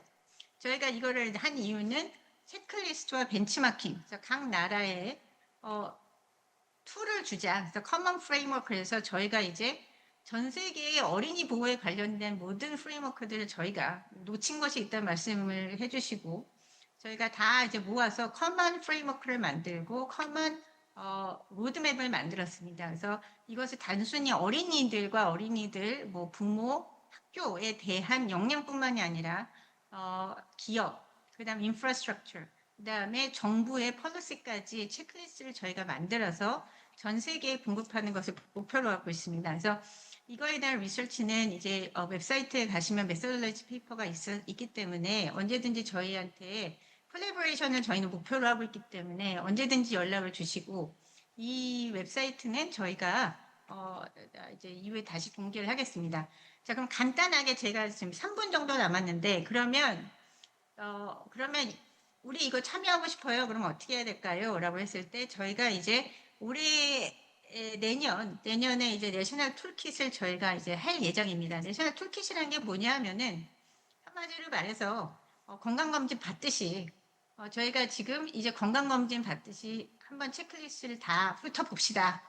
그리고 전세 각 나라에 이거에 관련된 어세스먼트와 이거를 애널리틱 툴을 저희가 제공할 예정입니다. 그러니까 아까 말씀하신 것처럼 저희가 여기서는 사이버 시민성인데 AI 시민성 아까 말씀하신 걸 들었을 때 정말 좋은 모델이 될 수 있다고 저는 생각을 하고요. 그리고 뭐 부모, 선생님, 학교 가이드라인, 회사 세이프티 바이 디자인 프랙티스, 그 다음에 정부의 폴리시 이쪽 부분은 저희가 AI 안전 연구소하고도 좀 협업을 했으면 좋겠습니다. 그래서 현재 지금 저희가 이 툴킷은 그냥 말하는 뭐 체크리스트뿐만이 아니라 굉장히 프랙티컬하게 나라에서 예를 들어서 뭐 A라는 나라가 나는 3년 안에 사이버 불링을 20% 줄일 거야라고 한다면 어떤 계획을 가지고 할 수 있는가에 대한 그런 맵핑과 그 나라의 스테이크홀더 어떤 부분들이 참여해야 되는지 어떤 이제 정부 단체 아까 이제 AI 매핑해 주신 걸 봤는데 저는 그걸 보고 감탄을 했습니다. 역시 대한민국 최고다. 그래서 대한민국이 지금 하시는 거를 지금 저는 전 세계에 가져갔으면 좋겠다라는 생각을 좀 했고요. 그래서 실제로 이거에 관련된 어세스먼트에 대한 그리고 이 어세스먼트를 하셨을 때 바로 애널리틱 툴이 되고 CPC 인덱스와 연결되는 그런 툴과 애널리틱 대시보드까지 저희가 이제 제공을 합니다. 그리고 그걸 했을 때 베스트 프랙티스를 보여드리는 거죠. 그래서 각 나라가 뭐 예를 들어 우리나라면은 제주도에 우리가 좀 어떤 분야가 미흡하네라는 게 있다면 그럼 제주도에 새롭게 더 아까 보여주신 그런 교과서를 뭐 제주도에도 할 게 있겠지만 hypothetically 뭐 더 넣는다든지 그래서 베스트 프랙티스를 저희가 이것도 이제 공개할 예정인데 한국의 예를 넣었으면 좋겠다는 생각을 했고요. 그래서 실제로 나라가 어떻게 이제 지금 현재에서 15%를 줄이는 그 패스웨이를 볼 수 있고 어떤 스테이크홀더가 어떤 노력을 하는지를 볼 수 있는 그런 상황을 할 수 있는 저희가 툴을 제공하고자 합니다. 그리고 아까 이제 소장님께서 그 인증을 말씀하셨는데 저희는 이제 각 나라에서 이런 인증을 할 수 있는 child safety 인증, AI safety 인증을 할 수 있는 그런 기구와 같이 협력을 하는 것을 목표로 합니다. 그래서 그거에 대한 베스트 프랙티스와 이런 것들을 저희가 이제 같이 전 세계에 알리고 우리나라뿐만이 아니라 전 세계에도 베네핏을 줄 수 있는 그런 것을 목표로 합니다. 그래서 지금 이제 이 QR 코드를 찍으시면 지금 아까 보여드린 그 child protection에 대한 그 GCF 웹사이트를 가실 수 있고요. 제가 이제 시간이 다 돼서 이제 마무리를 하자면 저는 지금 20분 딱 됐다고 알람이 울리네요. 이런 자리를 빌어서 저희가 지금 하고 있는 언어 프로텍션에 대해서 말씀드릴 수 있는 기회를 주셔서 너무 감사하고요. 지금 이제 그 청중에 계신 분들과 그리고 같이 오늘 패널 하시고 있는 분들과 더 좋은 콜라보레이션이 있어서 아이들이 더 좋은 세상에서 살아가길 바랍니다. 감사합니다. 예, 감사합니다. 지금 사실은 이 생성형 인공지능과 관련돼서 과의존, 오남용 문제가 굉장히 큰 문제가 되고 있고, 그래서 중독적 지능이다라는 표현까지 나오고 AI 정신병까지 언급이 되고 있고요. 최근에 저희 아는 지인 중에 하나가 아이가 갑자기 평소에 얘기도 많고 하던 아이가 갑자기 방에 들어가서 안 나오더래요. 그래서 도대체 뭘 하나 했더니 얘가 방에서 이제 그 자기 그 생성형 인공지능하고 채팅을 하는데 빠져가지고 계속 그 방에서 그렇게 하고 거의 중독 수준까지 갔다는 얘기까지도 들었습니다. 그런 면에서 보면 이 박 대표님의 하시는 이런 노력들이 굉장히 구체적이고 또 국제적인 협력과 관련돼서 큰 의미가 있지 않을까. 그래서 오늘 발표가 전부 3개인데 제가 이제 세계 시민성 교육이나 AI 윤리의 좀 추상적인 부분을 좀 말씀드렸고, 오히려 김명주 소장님은 현장에서 AI의 지금 개발의 현장에서 제기되는 안전의 문제를 좀 말씀드렸고, 이 두 부분을 연결해서 해결할 수 있는 하나의 방법으로 이제 박 대표님의 이러한 노력들이 좀 가교로서 연결 그 갭을 채워줄 수 있는 그런 부분의 발표라고 해서 뭐 이 전체적인 이거 자체를 기획하신 의도가 그런 거였는지 아닌지 모르겠지만 그게 잘 맞아 떨어지는 것 같습니다. 지금 저 온라인 상호 질문들이 올라오고 있고요. 좀 더 생각해 보실 시간을 갖기 위해서 제가 이제 그 사회자니까 그 좀 대표로 해서 저도 지금 궁금해하고 있는 문제들을 좀 중심으로 두 분 발표자에게 질문을 좀 드리겠습니다. 우선 우리 김명주 소장님께 드릴 질문은 이제 첫 번째는 뭐냐면, 이제 우리가 여러 이제 리스크를 이제 보고 있는데 AI와 관련된 좀 이제 우리가 익숙한 리스크도 있고 새롭게 등장하는 리스크도 있을 것 같습니다. 그래서 아마 글쎄요, 올해 내지는 좀 소장님께서 보시기에 이거는 그전에는 리스크로 인식하지 못했던 건데 좀 새롭게 등장하는 리스크인 것 같다라고 생각하시는 게 있는지, 있으면 그게 무엇인지라는 질문이고요. 그와 연결해서 지금 현재 그 언급되는 리스크 중에 가장 시급하게 해결해야 될, 혹은 뭐 안전연구소에서 생각하시기에 제일 먼저 어느 정도는 해결을 하고 좀 넘어가고 싶은 그런 리스크가 무엇인지를 연계해서 첫 번째 질문을 드리고요. 두 번째 질문은 AI 안전하고 AI 윤리는 어떤 관계일까요? AI 안전으로 윤리 문제가 해결될까요? 아니면 AI 윤리로 안전 문제를 해결해야 될까요? 이게 안전한 게 윤리적인 것 같기도 하고 윤리적인 게 안전한 것 같기도 하고 저도 좀 개념적으로 혼동이 되고 있는데 우리 소장님께서 생각하시는 안전의 그 개념의 바운더리를 조금 말씀해 주시면 도움이 될 것 같습니다. 그다음 이제 박 대표님에게 드리고 싶은 질문은 작년 재작년에 이제 유럽에서 스웨덴이나 덴마크 같은 경우는 이제 저학년 아동들의 경우 디지털 기기를 활용한 디지털 교육 자체를 전면 금지시켰습니다. 그리고 다시 전통 서책형 교육으로 돌아가야 된다는 얘기까지도 하고 있습니다. 아시다시피 우리나라도 AIDT 문제로 지금 많은 문제가 있고요. 그리고 지금 저도 해결이 안 되고 있지만 지금 우리 아이들은 2살, 3살 때부터 핸드폰을 스와이프하면서 큰 아이들이에요. 이런 애들에게 너 책을 읽어야 돼, 책장을 넘겨야 돼, 이렇게 이야기하는 게 필요할까라는 생각이 들어요. 저도 책을 보고 공부하던 세대이고, 그래서 특히 이쪽 분야는 이렇게 책으로 나오기 전에 PDF 문서로 먼저 나오거든요. 근데 PDF 처음에는 저도 다 다운받아서 출력해서 줄거가면서 읽었는데 이제 하다 보니까 그렇게 안 하게 되더라고요. 그냥 PDF 자체를 보게 되는데, 물론 뭐 디지털 문해력이 PDF를 볼 수 있는 거로 같다고 볼 수는 없겠지만 대변에서 본다면 PDF로 보는 능력과 그냥 리얼한 책을 보는 그거를 우리가 같이 봐야 될 거냐, 아니면 이게 대체되어야 할 능력인지 요거를 조금 여쭤보고 싶어요. 그래서 이제 디지털 문해력하고 고전적인 문해력의 관계를 이제 그 디지털 인텔리전스를 개발하셨으니까 어떻게 보고 계시는지가 첫 번째 질문이고요. 두 번째 질문은 지금 그 청소년 아동보 특히 이제 그 이런 중독 지능의 문제가 제기가 되면서 지금 챗봇과 채팅하면서 자살을 한 청소년들이 자꾸 나오고 그 내용 때문에 이제 그 소송 사건도 벌어지고 있는 걸로 알고 있습니다. 그랬을 때 이런 문제를 해결하기 위한 방안으로 좀 생각하고 계시는 게 있는지 뭐 있다면 그게 무엇인지를 좀 같이 여쭤보고 싶습니다. 예, 일단 요 질문이고 요 질문에 대해서 김 소장님 답변 듣고 박 대표님 답변 듣고 그다음 플로어에서 온 질문 중에서 제가 지금 선별해서 시간이 많이 없기 때문에 한두 문제 정도씩 한두 질문 정도는 이제 발표자에게 질문을 대신 제가 드리도록 하겠습니다. 먼저 소장님 한 5분 정도, 박 대표님도 5분 정도 이내로 답변을 좀 먼저 해주시기 바랍니다. 예, 소장님부터. 네, 제가 있는 연구소는 주로 이제 기술적 접근을 많이 하긴 하는데 아까 위험 분류할 때 보면 잘못 만든 거, 악용하는 거, 그다음에 보통 이제 시스템 리스크라고 하는데 사회적인 위험 이렇게 많이 꼽습니다. 사회적인 위험은 AI를 많이 쓰면 쓸수록 더 많이 생기는 거고요. 만든 사람의 의도와 상관없이 이제 사람들이 다르게 쓰는 것들 때문에 생기는 것도 되게 많고 너무 좋아서 남용하는 경우도 많이 있습니다. 근데 최근에 제가 가장 걱정하는 건 이제 챗GPT가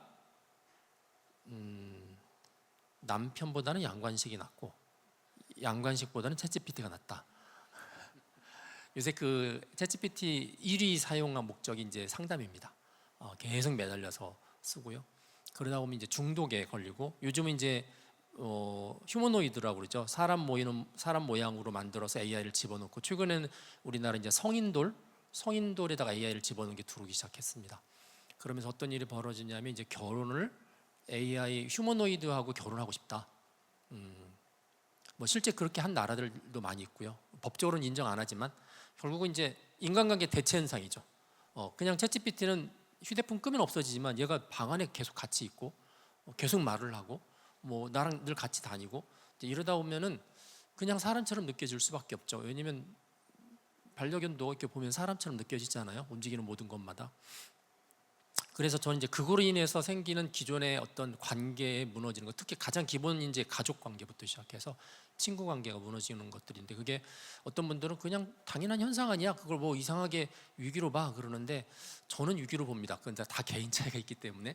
그래서 그렇게 보고 있고 기술적으로는 그 안에 숨겨져 있는 보통 이제 대량 살상 무기 정보가 있습니다. 보통 CBRN이라고 하는데 화학, 생물, 원자핵 폭탄, 방사선, 그다음에 사이버 공격. 이거는 최근에 사이버 공격은 해커들이 AI를 활용해서 피싱 공격을 대단히 많이 합니다. 그래서 휴대폰을 딱 켜는 순간에 내 안에 휴대폰 안에 있는 모든 정보를 쫙 긁어서 나가는 거를 전부 AI를 통해서 지금 프로그램을 짜고 있고요. 그걸 막느라고 지금 정신 없습니다. 잘 모르시는데 근데 그런 부분들이 있어서 아마 그런 것도 위험이고 한 가지만 더 말씀드리면 요즘 에이전트 이야기 많이 들어보셨죠? 나 대신에 예약도 해주고 나 대신에 스케줄도 짜주고 나 대신에 요약도 해주고 뭐 이런 여러 가지 하는데 에이전트가 의도대로 움직이지 않는 경우가 상당히 많이 있습니다. 그거에 대한 거가 현재 전 세계적으로 가장 큰 위험 중에 하나로 보고 있습니다. 두 번째 질문은 안전과 윤리 문제인데 아까 제가 이제 잠깐 어로런이라는 연방 대법원 이분이 하셨던 이야기, 윤리가 바다라고 그러잖아요.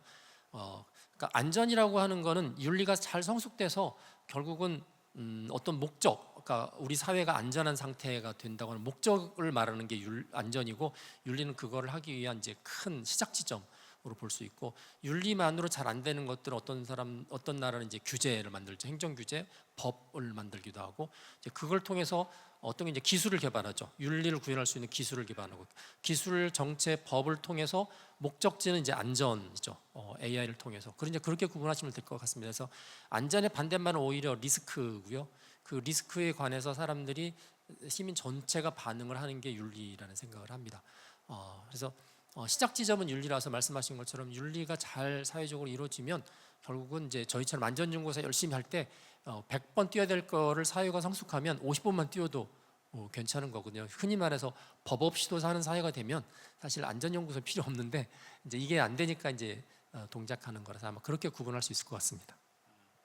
아, 예, 아주 명쾌하게, 예, 안전하게 잘 설명해 주신 것 같습니다.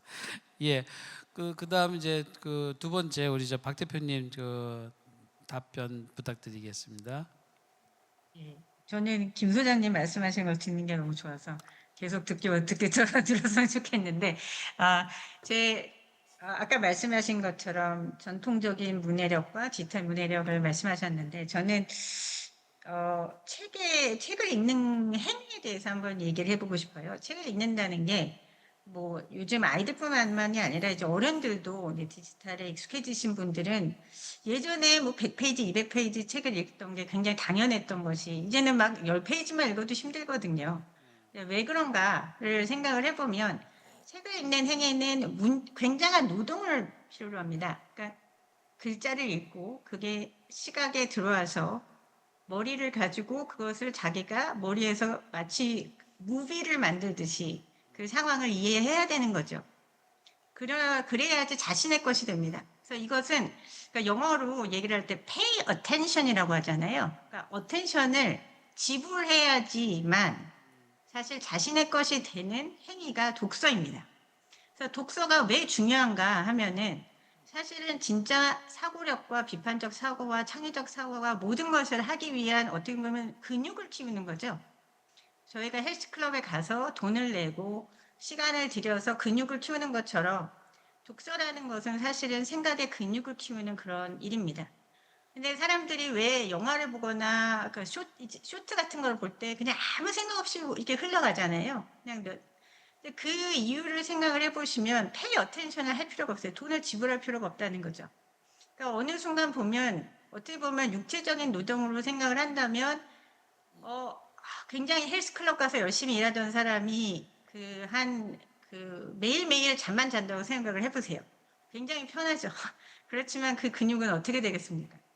그래서 제 생각에는 이것이 이제 뭐 덴마크나 스웨덴 같이 전통적인 교육을 얘기하시는 분들의 가장 큰 이유는 저는 어렸을 때 이 생각의 근육을 키우는 것이 중요성에 대해서 저는 그게 개인적으로는 굉장히 중요하다고 생각하고요. 연필로 글을 쓰는 것도 굉장히 중요하다고 생각을 합니다. 그래서 아이들에게 기본적인 역량을 키우는 데 있어서 이 시기를 놓쳐서는 안 되는 그런 교육들이 있죠. 그 부분은 저희가 좀 우리나라에서 꼭 지켜야 되는 부분이라고 생각을 하고 디지털 문해력의 가장 큰 것은 비판적인 사고입니다. 아까 말씀하신 것처럼 이제 아까 할루시네이션도 말씀하시고 AI가 만들었는가 인간이 만들었는가 이것의 인텐션이 무엇인가를 이해하고 파악하는 그 능력을 키우는 거는 또 하나의 다른 근육을 키우는 거라고 저는 생각을 하거든요.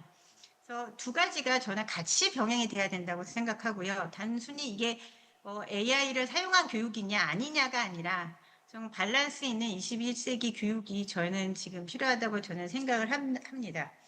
그리고 두 번째 아까 말씀하신 질문이 그 AI로 인해서 일어난 자살 케이스를 얘기하시는데 아까 그 양관식보다 챗GPT가 좋다는 사실을 제가 오늘 깨달았습니다. 저희 남편한테 얘기를 해야겠네요. 근데 그러니까 그 이유를 좀 한 가지 좀 생각을 해본다면 지금 그 예전에 소셜 미디어가 왜 중독에 걸리는가 하면은 사실 소셜 미디어 회사들이 돈을 버는 거는 유저가 최대한 그 시간에 머물러 있는 것이 지금 회사에게 수익이 가장 맥시마이즈 되는 그런 거죠. 그렇기 때문에 인게이지먼트라고 하죠. 유저 인게이지먼트. 그래서 유저가 좋아하는 퍼스널라이즈 레코멘데이션을 하고 계속 거기에 머물 수 있게 하는 게 예전에 narrow AI, 그러니까 지금의 generative AI가 아니라 앞으로 다가올 general AI도 아닌 예전의 AI는 정말 이 사람이 뭘 좋아하는지 알고 계속 그걸 피딩을 해주는 것만으로도 지금 에코 챔버에 여러 가지 문제가 일어났고 중독의 현상이 일어났다고 본다면 지금 AI는 사실 사람처럼 말을 하고 사람에 대한 정보를 굉장히 얘기하고 그러면서 맥시마이즈 하는 게 더 이상 인게이지먼트가 아닙니다. 친밀도죠. 인티머시. 인티미시가 이제 맥시마이즈 하는 거에 어떻게 보면 비즈니스 파라미터가 되지 않았는가 저는 그렇게 생각을 하는데요. 이것의 굉장히 큰 위험은 무엇이냐면 지금 나와 가장 친밀한 사람이 누구냐는 거죠. 그 친밀한 사람이 어떤 의도를 가지고 어떤 말을 하는가가 사실 인간으로 쳐도 굉장히 큰 이슈 아닙니까? 어떤 친구를 만나느냐가 그 사람의 인생을 좌우하는 것처럼.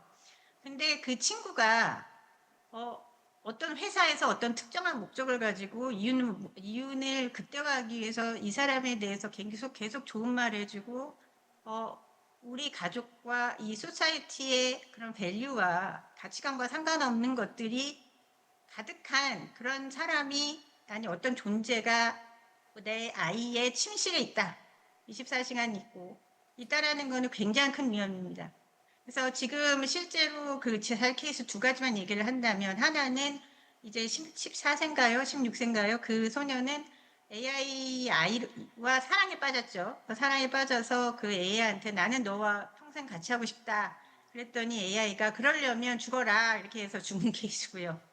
두 번째 케이스는 이번에 뉴욕타임스에서도 굉장히 특별한 건데 그것은 이제 챗GPT와 이 친구는 16세 소년인데 원래 디프레션 우울감이 있었죠. 그래서 이걸 어떻게 해결할 것인가에 대해 상담을 해서 부모와 얘기를 할 것이냐, 친구와 얘기를 할 것이냐, 도움을 받을까 이렇게 물어봤는데 이 챗 GPT가 자살은 나쁜 것이 아니다. 부모나 이 사람들은 너를 이해하지 못할 것이다라는 그런 이 리드가 돼서 결국은 자살로 간 케이스입니다. 그래서 이 두 가지 케이스를 보자면 첫 번째는 진짜 우리나라에서도 규제가 있어야 된다고 생각합니다. 지금 많은 챗봇들이 지금 들어오고 있는데 그것이 어떻게 아이들에게까지 영향을 줄 것인가에 대한 심도 깊은 규제가 저는 있어야 된다고 생각하고요. 챗 GPT 같은 정말 그 범용의 단계에 간다면 이거는 진짜 소장님의 역할이 굉장히 큽니다. 소장님 어깨가 무거우십니다. 여기까지 말씀드리겠습니다. 예, 감사합니다. 지금 저기 그 플로어에서 올라오는 질문들을 보고 있는데요. 일단은 박유현 대표님 지금 말씀하셨으니까 좀 숨 고를 시간을 두기 위해서 다시 제가 항상 저기 그 먼저 이제 하시겠는데 김효주 교수님께 다시 먼저 질문을 드려야 될 것 같습니다. 먼저 첫 번째 질문은 이제 저희가 이제 이런 AI 윤리나 이제 그 뭐 윤리 가이드라인이나 체크리스트를 만들 때 늘 문제가 되는 게 이제 실제 현재 기업과의 관계에서거든요. 기업, 정부, 그다음에 학계나 소비자의 입장이 항상 이렇게 좀 상충하는 지역이 이 지점인데 아마 이 부분이 이제 그 윤리의 실천하고 기업의 이해관계가 결국은 뭐 당연히 정답은 정해져 있죠. 둘을 잘 조화시켜야 된다는 정답인데 정말 갈등 상황에서 그러면 기업은 당연히 기업 이해관계를 먼저 선택을 할 것이고 또 이런 관리나 이런 만든 안전연구소라든지 사회나 어떤 이런 학계나 이런 쪽에서는 윤리가 더 중요하다고 얘기할 텐데 이것이 상충되는 포인트에서 정말 그걸 높일 수 있는 이걸 더 조화시킬 수 있는 접근법이 뭐냐라는 질문인 것 같고요. 또 하나의 질문은 이 이제 기술과 이제 기술 지향이냐, 그러니까 소위 말해서 이제 경제에서 성장 지향이냐, 이제 그 분배 지향이냐, 요 논리처럼 이 기술을 지금 개발하고 막 해나가야 되는데 이 안전하고 윤리를 얘기하는 게 너무 약한 그리고 항상 결정에서는 후순위로 밀려나는 거 아닙니까? 이걸 개선할 수 있는 여지가 있을까요? 라는 게 이제 이 두 가지 질문인데 아마 묶어서 같이 말씀하실 수도 있을 것 같아서 두 가지 질문을 같이 이렇게 김명주 소장님께 먼저 던져봅니다. 예, 답변 부탁드립니다. 네, 그 한 2, 3년 전에 이루다라는 AI가 나온 적이 있었습니다. 한 2년 넘게 개발했다가 3주 만에 문을 닫아서 제가 3주 천하라고 불렀는데 그 3주 만에 문을 닫는 과정 가운데서 이제 세 단계가 있었습니다. 하나는 여성 차별에 대한 부분이 있었고요. 그 다음에 이제 또 장애인 차별 여러 개 차별, 그다음에 성희롱, 마지막에는 개인정보 유출. 그래서 3주 만에 문을 닫았고 그래서 이제 그거 조사를 이제 한번 할 때 제가 파견이 돼서 그 회사에서 여러 가지 내용도 보다가 나중에 이제 버전업이 됐죠. 이루다 2.0이 나왔습니다. 지금은 제타라는 이름으로 하는데 제가 윤리 컨설팅 하다가 그런 이야기를 했어요. 3주 동안에는 중독이 벌어질 수가 없는데 이제 앞으로 잘 만들면 중독이 벌어질 수 있다. 그럼 중독에 대한 기술적 조치를 어떻게 할 거냐? 그랬더니 이제 회사 입장에서는 그것까지 생각 못했습니다. 근데 이제 그 당시는 막 시간이 이제 빨리 오픈을 해야 되기 때문에 감안을 못했다고 생각을 해서 제가 이제 그 당시에 베타 테스트를 했었는데 이게 이제 반말 모드, 반모라고 그러죠. 반말로 합니다. 제가 이제 60이 넘었는데 그 여학생이죠, 캐릭터가 밤 새벽 3시쯤 됐는데 명주야 뭐하니? 그래서 밤에 자는데 갑자기 무슨 소리 봤더니까 얘가 켜져 있는 거예요. 그래서 밤에 심심하니까 말을 거는 거죠. 얼마나 충격적이고 기쁜지. 그 새벽에 지금 챗GPT가 우리나라 사람이 전 세계에서 챗GPT 사용하는 평균 시간이 한 2.5시간 됩니다. 업무에 쓰든지 뭐에 쓰든지. 우리나라 10대가 쓰는 제타 쓰는 시간이 9시간입니다. 모르셨죠? 하루 종일 켜놓습니다. 하루 종일. 그래서 이제 이런 부분들이 어떻게 보면 굉장히 중요한 이제 요소인데 기업 입장에서는 중독이라는 건 대단히 좋은 거예요. 특히 게임 회사는 중독된 게임은 그냥 대박이 나는 거잖아요. 그래서 이 부분들이 이제 굉장히 상당히 심각한 문제입니다. 윤리적으로는 중독 문제를 해결해야 되는데 기업 입장에서는 중독이 되는 걸 개발하는 거는 그 개발자 상을 줘야 되는 입장인 거죠. 그래서 이제 제가 그때도 그 이야기할 때 아니 우리나라 강원랜드도 가면 기술적 조치한다. 뭐냐면 들어올 때 주민등록증 검사하거든요. 그래서 한 달에 3번 이상 못 오게 하고 그다음에 여기 중독 센터도 만들어 놓고 막 이렇게 하는데 기업이 이제 그 정도는 해야 된다. 왜냐면 이제 가장 큰 무서워하는 게 이제 학부모들입니다. 학부모들이 아이들 쓰는 거에 대해서 그 사실을 알면 이제 난리가 나는 거죠. 근데 학부모들한테 잘 안 들킵니다. 다 켜놓고 몰래 쓰기 때문에. 그래서 이제 결국은 시민들의 견제, 시민들이 문제 의식을 가지고 기업을 평가하는 부분들이 결국 기업에 있어서 경쟁력이 또 다른 요소입니다. 그래서 비윤리적인 기업이나 뭔가 사람들이 고민하는 걸 전혀 고민하지 않는 기업들은 사회에서 살아남기 힘들다라는 피드백이 들어가야 되는데 그 문제가 알려지지 않거나 지금 제가 제타가 그렇다는 이야기는 아니고 제타는 아주 좋은 우리나라 AI 회사 중에 하나입니다. 프로덕트 하나인데 이제 그런 것처럼 어떤 윤리나 이런 것들을 무시하면서 뭔가를 막 생산성을 얻기 위해서 그렇게 하는 거에 대해서 견제할 수 있는 게 필요한데 그게 정부에서 하면 이제 규제로 다가가고요. 그래서 그 부분은 좀 심각한 문제인 것 같습니다. 그래서 시민의식이 높아지는 게 역시 윤리성 회복에 위해서 굉장히 중요하다라는 생각을 하고 또 한 가지는 글로벌 경쟁에 가면 의외로 윤리성을 많이 따집니다. 우리하고 다르면 특히 EU 쪽은 법에 의해서 대단히 많은 안전성을 따지기 때문에 그 기준을 통과하지 못하면 EU에 판매를 못하는 경우도 있어서 어차피 우리가 강조하지 않아도 글로벌하게 EU 시장에 나가게 되면 EU의 스탠더드를 딱 지켜야 되는 부분들이 존재하니까 그렇다면 그 글로벌 스탠더드를 이제 우리나라 스탠더드로 이렇게 제시하는 그런 것들도 어쩔 수 없이 기업이 경쟁력을 갖추기 위해서는 지켜야 되는 상황들이기 때문에 또 그렇게 접근하는 것도 방법일 수 있는데 근본적인 거는 결국 이제 이용자 소비자가 무섭잖아요. 소비자들이 의식이 깨고 소비자들이 뭔가 큰 의견을 내는 게 보다 더 현실적이지 않을까 생각을 합니다. 예, 그래서 저희들이 항상 이제 윤리 쪽에서 이야기할 때는 늘 이제 이게 윤리 뭐 체크리스트도 그렇고 윤리 가이드라인 뭐 이렇게 하면은 이제 굉장히 거부감을 많이 가지시더라고요. 그래서 이제 저희들이 이제 뭐 가드레일인 게 차가 이제 그 차선에서 벗어나는 거를 방지해 주기 위해서 만드는 것 정도에서 가드레일 개념으로 이야기를 늘 합니다. 근데 그래도 기업 입장에서는 자꾸 규제와 제한으로만 생각하는 부분이 있어서 그런 부분들을 이제 잘 우리 김 소장님 말씀하신 대로 그런 쪽으로 좀 정리해 좀 되면 좋을 것 같습니다. 예, 우리 박 대표님에게는 지금 질문이 몇 가지가 있는데 아주 추상적인 질문 하나.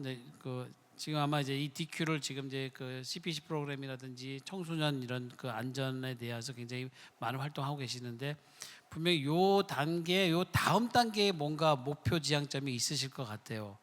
요 다음에는 그럼 이제 어떤 쪽으로 지향하실지를 좀 요 질문과 연계해서 답을 해주시면 될 것 같고 그 다음에 아주 구체적인 문제, 1세 아이를 키우는 워킹맘의 질문입니다. 그래서 점점 이제 부모와 같이 한 시간이 없어졌을 때 AI의 위험에 빠질까 걱정이 된다고 하는데 처음부터 노출시키지 않는 게 맞을지 관리하에 노출시키는 게 맞을지 아주 실제적인 퀘스천인 것 같습니다. 요거에 대해서 전문가이신 박 대표님의 그 고견을 조금 말씀해 주시면 육아에 큰 도움이 되지 않을까 싶습니다.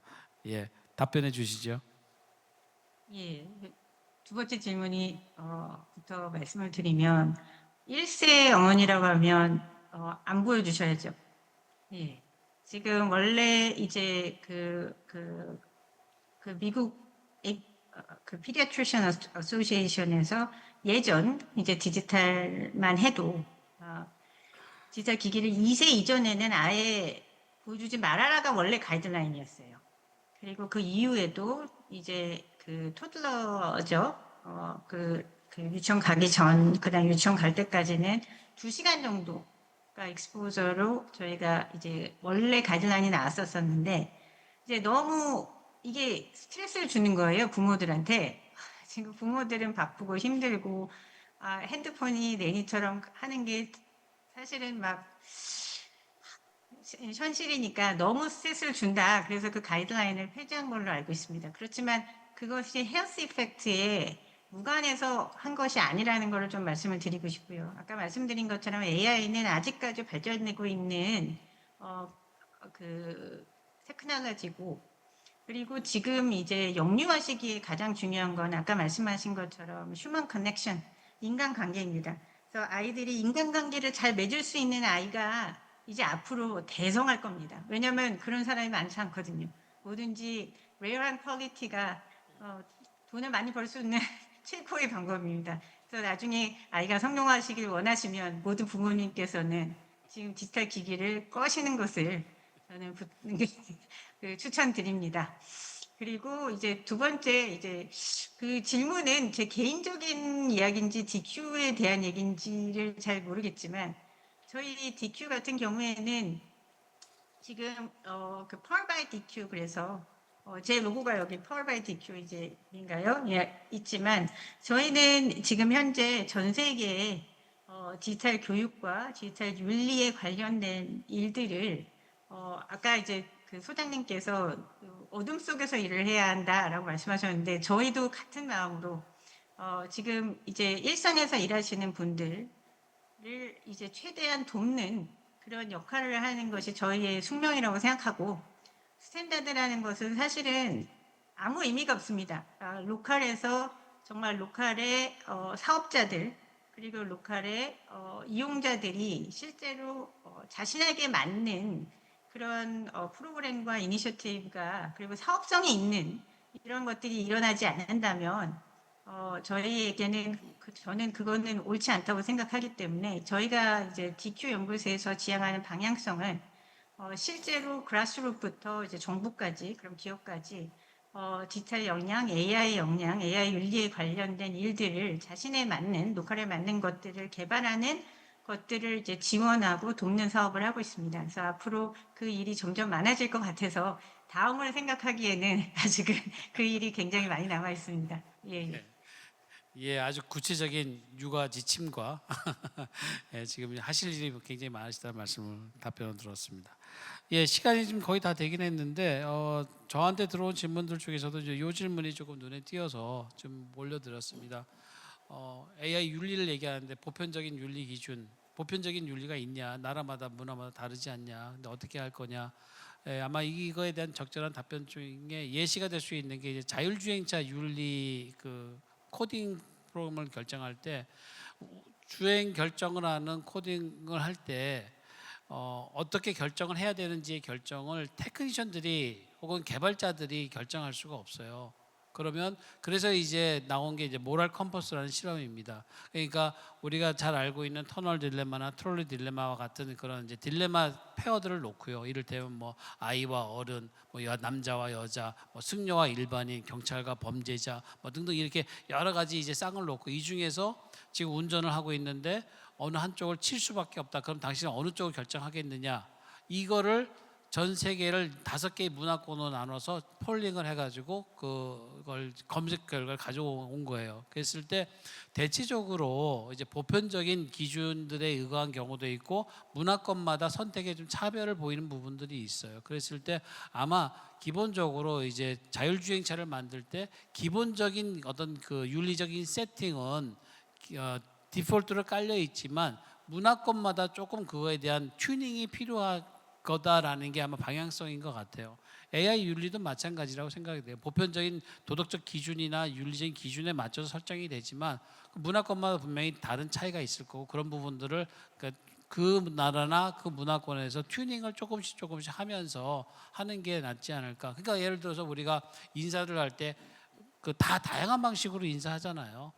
때리기도 하고 침 뱉기도 하고 키스하기도 하고 볼을 부비기도 하고 하지만 다 인사를 한다는 건 보편적이잖아요. 그런 맥락으로 이해하시면 AI 윤리도 이제 그렇게 갈 수 있지 않을까 이렇게 말씀드리고 답변으로 이제 하겠습니다. 예, 그 오늘 이제 장시간 동안 발표해 주시고 또 토론해 주시고 또 여기 이게 같이 앉아서 들어주시고 질문도 해주시고 한 청중 여러분들께도 모두 감사드리고요. 이걸로 이번 세션을 마치도록 하겠습니다. 점심 맛있게 드시고요. 좋은 하루 되시기 바랍니다. 감사합니다. 네, 감사합니다.